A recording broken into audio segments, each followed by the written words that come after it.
السلام علیکم ورحمۃ اللہ وبرکاتہ۔ ریڈیو HRDF میں خوش آمدید۔ محمد صلی اللہ علیہ وسلم کے ابتدائی دور میں نبی صلی اللہ علیہ وسلم کے بعد صحابہ اکرام دشمن کے ظلم و ستم کو برداشت نہ کر سکے، جس کی وجہ سے انہیں حبشہ کی طرف ہجرت کرنی پڑی۔ اس جماعت میں موجود حضرت جعفر بن ابی طالب رضی اللہ عنہ کے بیان سے ہم نبوت کی ابتدائی دور کی سماجی حالت کو سمجھ سکتے ہیں۔ قریش نے حکمت عملی بنانے والے عمرو بن عاص اور عبداللہ بن ابی ربیعہ کو جعفر اور ان لوگوں کی پوری ٹیم کو حبشہ سے واپس لانے کے لیے بھیجا۔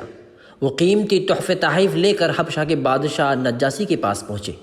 انہوں نے کہا کہ ہمارے ملک کے کچھ بھٹکے ہوئے لوگ یہاں آئے ہیں، ہم انہیں واپس لینے کے لیے آپ کی مدد طلب کرنے کے لیے حاضر ہیں۔ بادشاہ نے مسلمانوں کے نمائندے کو حکم دیا کہ وہ ان کے سامنے حاضر ہو کر پورا واقعہ سنائیں۔ چنانچہ جعفر بن ابی طالب بادشاہ کے سامنے حاضر ہوئے۔ انہوں نے اس طرح چیزوں کی وضاحت کی: اے بادشاہ، ہم لوگوں کا ایک جاہل گروہ تھا، ہم بتوں کی پوجا کیا کرتے تھے، مردار کھاتے تھے، خاندانی تعلقات منقطع کرتے تھے اور اپنے پڑوسیوں کے ساتھ زیادتی اور استحصال کیا کرتے تھے۔ اسی لیے اللہ نے ہمارے درمیان ایک رسول بھیجا۔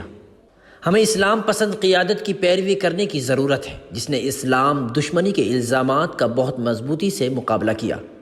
تاریخ ہمیں یہ بتاتی ہے کہ کس طرح محمد صلی اللہ علیہ وسلم، جو مکہ کے صحرا میں یتیم پیدا ہوئے اور بعد میں نبی صلی اللہ علیہ وسلم نبی بنائے گئے، دنیا کی سب سے زیادہ زیر بحث اور بااثر شخصیات میں سے ایک بن گئی۔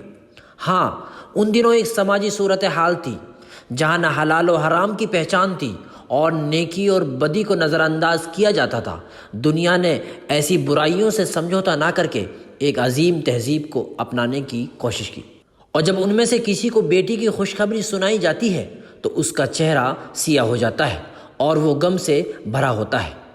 اس خوشخبری کی برائی کی وجہ سے جو اسے دی گئی ہے وہ لوگوں سے چھپتا پھرتا ہے۔